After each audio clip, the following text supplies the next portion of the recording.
लखनऊ में गुरुवार को बटुकों का तिलक किया गया, उन पर फूल बरसाए गए, स्वादिष्ट मिठाइयां खिलाई जा रही हैं और जगह है उत्तर प्रदेश के उप मुख्यमंत्री ब्रजेश पाठक का सरकारी आवास। प्रयागराज माघ मेले के दौरान बटुकों के साथ पुलिस ने जो चोटी दमन किया था, उन्हें 1 महीने बाद लखनऊ बुलाकर सम्मान किया जा रहा है। स्वामी अविमुक्तेश्वरानंद सरस्वती से जुड़े विवाद के बाद ब्रजेश पाठक का बयान आया और अब बटुक पूजा को लेकर सियासत शुरू हो गई है। समाजवादी पार्टी के अध्यक्ष अखिलेश यादव ने डिप्टी सीएम के बयान का उदाहरण देते हुए बीजेपी पर निशाना साधा।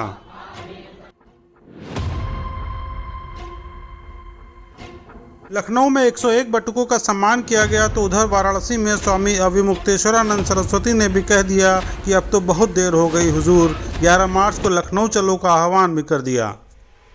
ब्रजेश पाठक ने कहा था चोटी खींचना महापाप है और अब सरकारी आवास पर बटुकों का सम्मान किया।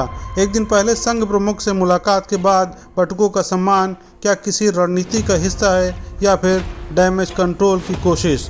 फिलहाल ब्राह्मण वोटों के लिए यूपी में सियासत जारी है।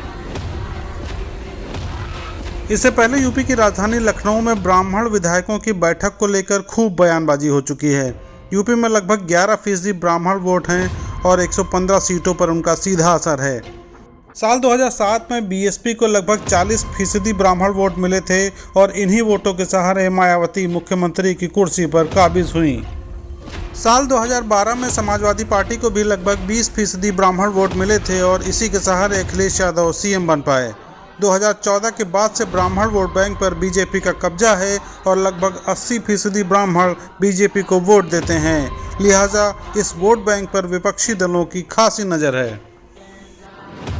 जाहिर है राजनीति के पंडित मानते हैं कि इसी ब्राह्मण वोट बैंक को साधे रखने के लिए डिप्टी सीएम ब्रजेश पाठक ने पार्टी की खास रणनीति के तहत ऐसा किया है, और हो भी क्यों ना। कांग्रेस और बीएसपी से होते हुए भाजपाई हुए ब्रजेश पाठक भी ये जानते हैं कि चुनावी बेला में हर बात दूर तक जाती है और ये भी जानते हैं कि सियासत की जंग में सब जायज़ है। Bureau report, news analysis.